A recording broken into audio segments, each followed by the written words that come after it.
I'm Nino Gonzalez, and welcome to another episode of Making Sense.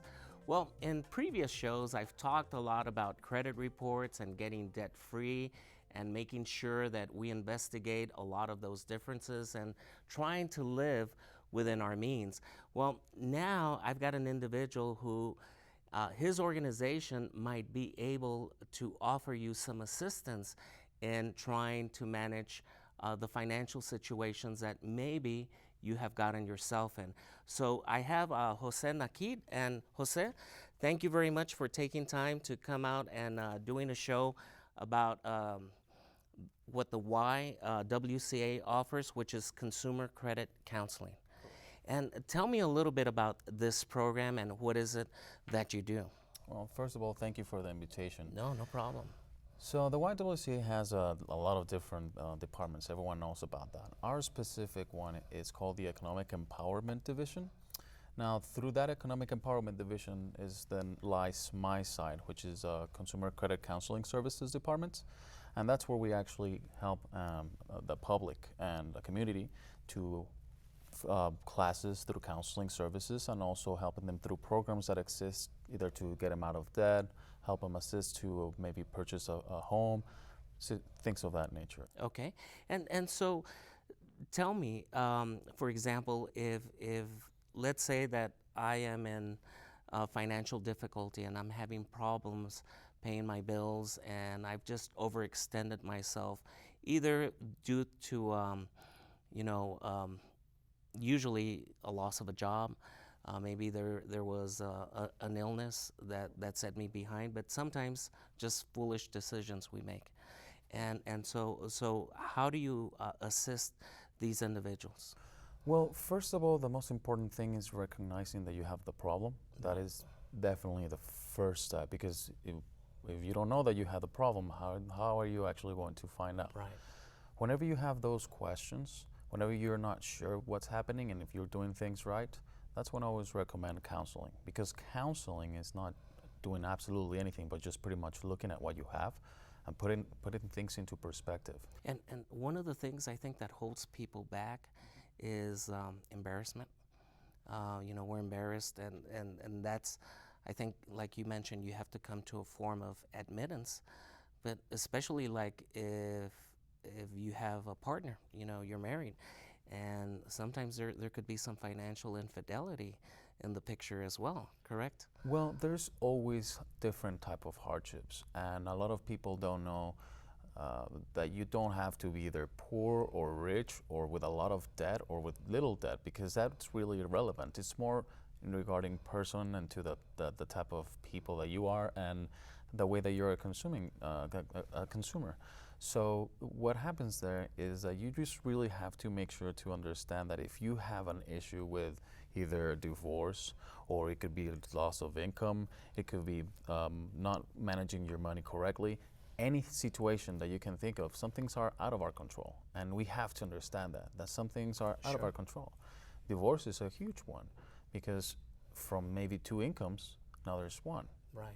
So then automatically, the first thing that you have to do is do a budget. Not everyone likes to do a budget. So our recommendation is to go through counseling services where we help them and we provide them the tools to guide them through their budget, which is the very first thing that you need to do with everything. If you feel that you're not doing something right, you're not doing something right. Right. So the best thing to do is make sure that you either counsel yourself with someone that you trust, in this case obviously a nonprofit organization, or obviously make sure that at least you know what you have and where you're spending it. Okay, so let's say that an individual comes in asking for help, or a couple, and of course now they've admitted, or if there was maybe one spouse was doing something with the money and the other spouse didn't know, hopefully now this one spouse opened up and say, let's go get some help. So how do you handle that? Well, let's go ahead and just say that the first part of the process is obviously giving us a call, and we will actually set an appointment for about an hour where we will be just discussing things. That's only the counseling session, okay? What we actually require, and this is something that we provide them with the tools right away, is to provide us with their income, with their expenses, and also with their debt. Okay, so once they actually go there, they're already prepared, understanding and knowing what is exactly that they're going into. Right. So the first thing that we do is that we take a look at all those three things. We obviously first make sure that we understand their goals, because if you actually decide to do something that is going to affect your goal, for example, if you work for the government and then it's financially cheaper to go through bankruptcy, maybe that's shooting yourself in the foot by doing so. Right. So it's important to first make sure that you understand whatever you do, what kind of implications it has. So you just look at everything, and then you see where you're at, how much debt you have, how much income you have, what's your minimum payments, all of that good stuff. It's a lot of fun. Are you living from paycheck to paycheck? Do you have any disposable income left? And that's where these issues come into play. And I'm sure you probably pull credit reports, right? Well, actually, it's part of it. Okay. The most important part of it is that we have to understand what's in there. Okay, what is it that the creditors are looking at? Okay, so we need to see that as well. And do you get into the root causes, like maybe why this happened? Well, that's part of it, and it's important because it's called your hardship. I hate that word. It's not a nice word, but it's called your financial hardship. And the creditors, depending on the program that you're about to enter, they will require that. Okay, so in this case, if it's a hardship due to lost income, you just say due to lost income. So why? What happened? And then they tell you their story, which is honestly is the part that I like about my job, where I get to really understand what is it and what were the reasons of doing the things that they did. Right. Maybe the mistakes that they did were not really mistakes, because it was either doing that or maybe not paying for a medical bill that your daughter was, which is very common, medical expenses. So you say, I don't care, I'll pay for it with a credit card, and then I'll deal with it later. And I know that you're going to have an expense that it's orbital, but you just don't care because of your priorities. And in the past, I had an individual here from the Federal Reserve, and he mentioned shocking statistic about that individuals cannot even handle a $400 expense. We don't have that money, and that's where we get into those situations, like you said, charging a medical expense or charging a refrigerator or stove or one of those appliances that always tends to go out when you least expect it, or for your car. And that's because we're not saving for those causes. I always tell my customers, okay, you will have something happen to you this month. Sure. I don't care what it is. Your water heater, something happened in your car, you have a quinceañera and you have to spend $100 on a dress. I don't. Or you have to buy gifts. Exactly. Just as simple as that. Something will happen because we're social beings. We like to go and mingle and have fun, and that's okay. We just have to prepare for that, because if not, you're not putting that as an expense, but you're spending it. Okay. And so now you've gotten the individuals in and you've counseled them and maybe look at the causes and you've prepared a budget. So how do you keep them from using those credit cards again? Do you do something with that, or and you contact the creditors, of course? Well, if we're gonna, let's say that after the session, there are really a couple of results that you can do. Either you pay your debt, or you don't, or you do with a different either APR, interest rate, or settling the debt or whatever. But in our case, let's say that they go through our program. What happens is that we talk to the creditors ourselves, and we let them know that you're in a financial hardship. The first thing that they're going to do is that they're going to actually close your credit cards right away. Okay. That's the very first thing that they do. And honestly, that's the very first thing you should do. Because if you're having problem with credit, you shouldn't get more credit to pay credit. Right. Okay? Because what happens is that then you just, instead of owing 1, you're owing 2, 3, 4, and then you get to the more expensive ones, which we're going to get to that, which is the predatory lending. Right. Okay? So we have to make sure that we don't have those. So once that happens, they're going to go ahead and close your credit card saying, okay, we understand that you have a hardship. It happens to a lot of us, most of us at least. And then we're going to go ahead and say no to more credit, and let's go ahead and help you out get out of that debt. So that's really what we do. Do you negotiate like payment amounts with the creditors and sometimes, you know, lowering that interest rate, or maybe sometimes I've even heard no interest, That is depending on correct. the situation, correct? That is correct. So our debt management program, the way that it works is like this. We first of all submit a proposal to the creditors. We say, okay, we already know, because we are certified by the NFCC, which is the National Foundation of Credit Counseling, and we're the only ones in El Paso that have that certification. Okay. That allows us to actually talk directly to the creditors using EDI and EFT, which is electronic data interchange, and electronic funds. So what happens is that we even send the money right away without even having to send checks, unless there are a different creditor that doesn't do that. Right. But what So you handle the payments for the clients? Of course. Oh, wow. We do everything. Okay. Okay, we're a one-stop out of debt management, yes, for sure. So once that happens, you talk to the creditors and we let them know we have a hardship. We know that this particular bank says we want you to at least pay 2% of this credit card. So we just multiply 2% of that credit card and we put the amounts. We are not the ones that are telling you how much you should pay and shouldn't. Okay, that's important. We're not. We already know which bank wants what, which is obviously a little bit less than what you're paying right now. Right. Then from there, we discuss about the APR, annual percentage rate. So there are banks that actually lower it from 0 to 25% less, Okay. to maybe not doing anything, but maybe just making sure that the payment is lower. It depends on each creditor, Right. but it still helps you. So although you will be saving some money, our plan is not to really for you to pay a lot less. No, our plan is to help you get out of debt. Right. Because now all the payments that you're making, they're actually going to the principal. Before, you were making a payment That was going to the interest. and it was always going to the bank. So the bank was getting richer and richer and richer, and only $5 out of that 50 was going to a debt. And you're saying, I'm never going to get never gonna get out. Right. And you know, I think we've all been in credit card hell. You know, one time or the other, I know that happened to me during my college years. And I think, you know, I think it's necessary for some of us to go through that. Right. The thing is not to repeat it. Most definitely. But it's, you know, we're one of the nations that created credit. We Correct. created credit cards. And I guess we see it as a necessary evil, you know. Credit cards is really not bad, okay? And there's a difference between having credit and having debt. Right.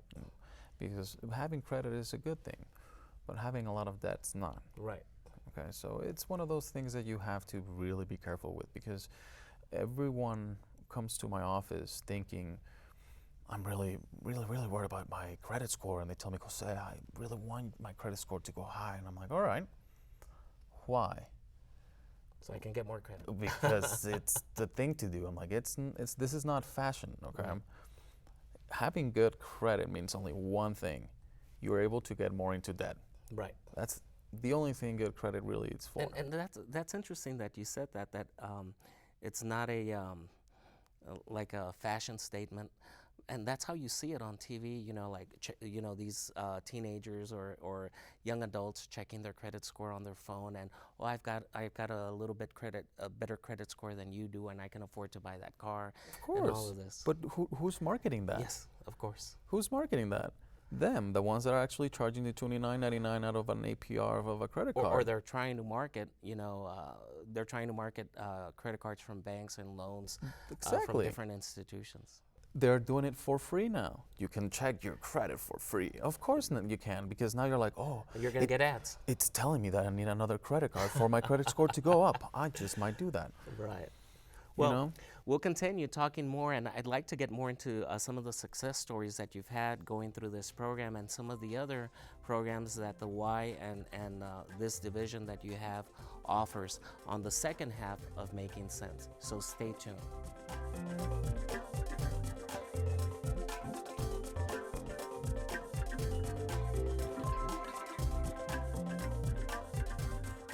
Welcome to the second half of Making Sense. And in the first half, we were discussing about consumer credit counseling services that are being offered by the YWCA. And I'm talking here to one of the counselors, Jose. And, you know, the surprising thing about this is that not a lot of people know about it. Is that correct? Actually, we have a lot of success rate of people that know it. But you'd like to have more. Always, and it's not about us, it's about the community that needs it. I know that there's more need. Now, the thing with us is that we are word of mouth marketing, a lot of it. Right. Because there's not a lot of ways that you can market something like this.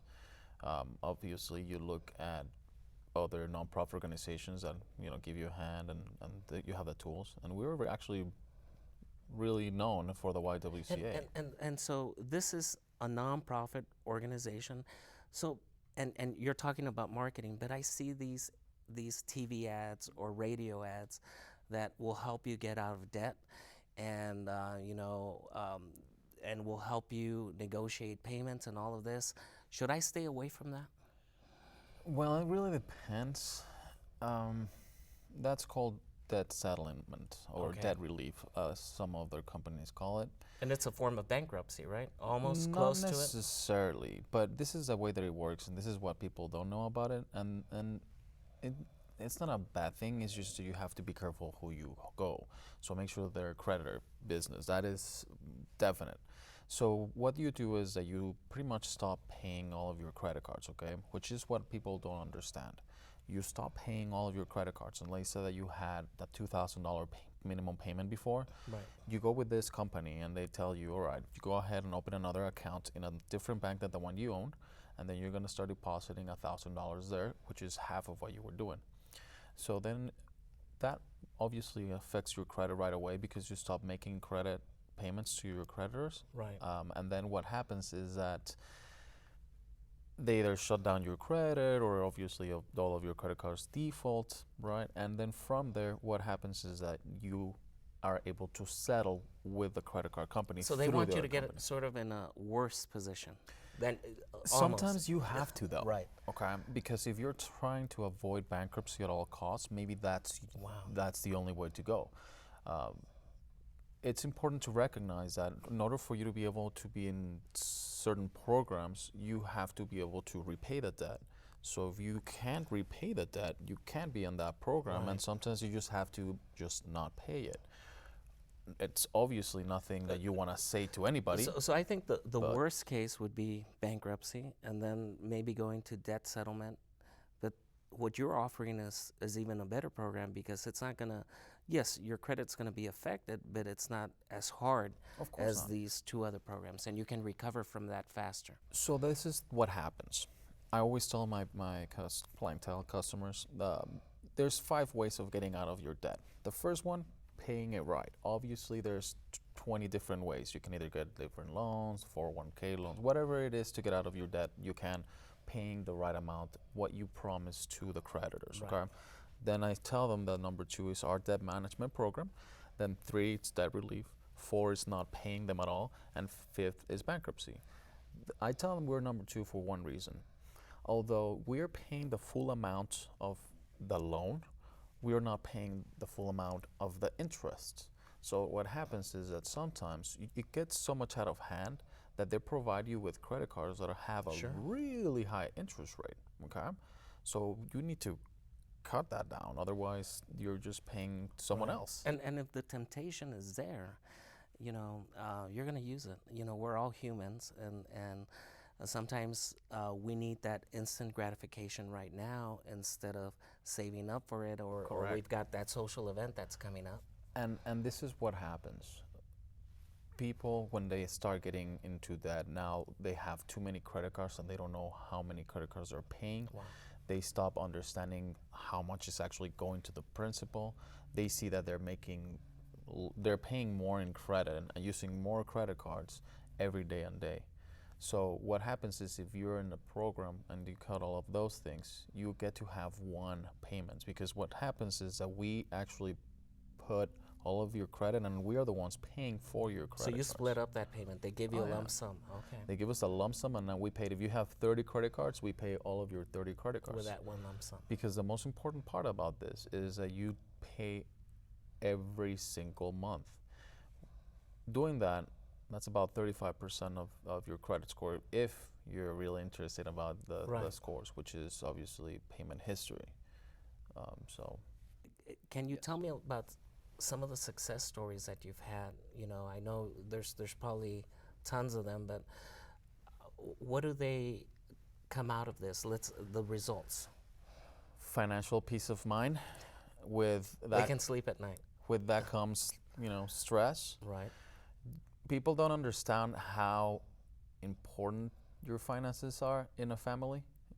Whenever you're not able to pay for certain items, and we're talking about maybe medical, something like that, because you've got too many loans, you don't know how to pay, people are calling you, it gets horrible. Right. It gets horrible. And then those yes. little anthills stop becoming mountains. Because in the past, a little $400 expense would become a mountain we couldn't climb. And that financial peace of mind and could even turn your relationship around. And like you said, health-wise, stress, and sleeping better. Because this is the thing, Mr. Gonzalez. You really want to actually have a goal. If you are able to tell someone, I'm going to get out of debt by 2000 whatever, you have already an understanding that it's going to happen. And then you feel confident that it will happen, because it will happen, and we will help you through there, and there's ways. It's just obviously, like everything, it takes time, it takes money, and it takes patience.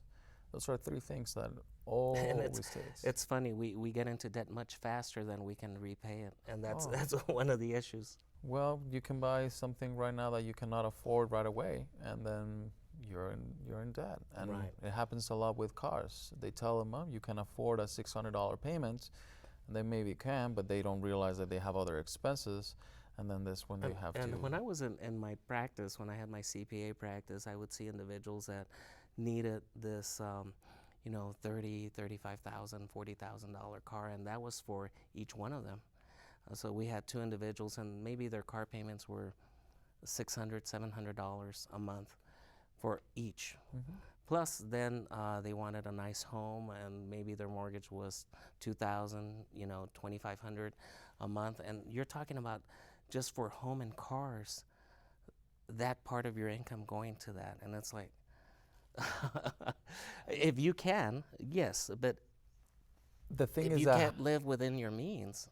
And that's the problem, that again, it really doesn't matter. And this is what I meant about the last part we were talking about. It really doesn't matter about the income that you're making, because let's say that if you're making $1 million, but you are $1 million in debt, it's the same thing if you are making $1,000 and you have $1,000 in debt, because you feel the same. You cannot pay it. Right. So regardless of the amount, it's going to feel bad. It makes you feel bad, because people call you because you get uncomfortable about things. You don't know if you can actually afford more daily activity things that you want, and sometimes you're used to splurging yourself too much, so it's also kind of hard to lower things. Yeah. And that's where we start. And let's talk about another program. You have this home buyer education program. Definitely. And what does that entail? Well, we have literally classes, first of all, for home buying education program, where they go and they get a little more understanding of how to pretty much get a house, what is it that's going to encompass, what is it that they're going to be having to do. Once they finish that class, they actually get an opportunity to meet with a counselor. So they make an appointment for the people that are interested in purchasing a home, and we help them through obviously letting them know exactly what is it that they need to be doing to get into that loan, if they need to fix their credit, if they need to maybe lower some expenses, Not only that, but then depending on their income, depending on their situation, we Maybe help what them. type of house they can afford, the Exactly. amount, right? And not only that, also we help them understand which programs they might be available for them. And I understand that at the end you give them a certificate, and this certificate, a lot of the lenders accept, right? As what type of incentive do they give them? Well, depending, that certificate could actually help you through a program. It could be a program from the city, it could be a program from the state, it could be a program from maybe another bank that they're doing. Right. But what happens is that because you're educating yourself, they're helping you out because you lower your risk. Right. That's everything. If you lower the risk, then obviously your interests are lower. And you mentioned about programs because also depending on where you purchase a house, in what area of the city, you could be given some incentives, correct? That is exactly what we try to do. We want to make sure that wherever it is that you're trying to go live, we'll see if your income is actually adequate for that type of program first of all, and then we'll help you actually through all of that. And have you had a lot of success with this program, and yes. especially with first-time home buyers? We've been for many, many years, so definitely a lot of people actually go through our doors in and out every day. We actually help the community vastly. All right. And what other types of programs do you do with this Economic Empowerment Division? Other programs that we actually do, it could be the emergency financial assistance for veterans. Okay, if there's a hardship, we actually help them with some funding as well. All of them through grants, and the housing education programs too. If you have a hardship and you're thinking of maybe losing your home, we also have that. Oh, wow. For us on the credit side, it's not only whenever you have maybe a bad situation. If you're trying to understand how to get credit, right, we actually do credit reviews. We help you either to start and develop your credit to make sure that it's healthy. And not going through the program, but maybe some education. Definitely. Right. Definitely. And that's what we want to make sure, that people that go there are educated. And right now, we're also getting counsel to make sure that we can also assist the students for their student loans. Okay. So we're going to do a little bit of that counseling very, very, very soon. And in a previous show, I like to showcase some of the students, and I just recently interviewed a student who's just graduating this month, and she did it all on her own, paid through it, didn't get in debt, and if that meant she couldn't take the required number of courses she wanted during the semester, it just took her a little bit longer, but she did it. It really doesn't matter how long it takes you. You just have to get there. Right. Yeah. And so, and that's one of the things that I like to point out here in my show. And I've done several shows, especially with the psychology of whether it's investing or saving. And one of the things is this, and some of these issues are sometimes caused by addictions. I mean, definitely. And we've just like we've got to admit an addiction, we've got to admit that we have financial problems. Sometimes it's hard to admit it, and sometimes it's out of your control. Sometimes you are very well aware. Right. It really has to be you the ones to change. So the first thing that you need to do is attitude. You have to have the attitude to actually get out. The people that actually go to my counseling sessions, I already know that they have that attitude. Right. Because they're there. They're there. Yeah. Well, thank you very much for this valuable information, and I hope it helps our public out. And remember, if you missed the show or you want to get reacquainted with the show, all of the El Paso Community College TV shows are on YouTube, and then some of them are now on Facebook. So make sure you like or subscribe to them, and that way you won't miss out on any valuable information that we have. And thank you very much for your time. Thank you so much for the And invitation. we'll see you next time on another episode of Making Sense.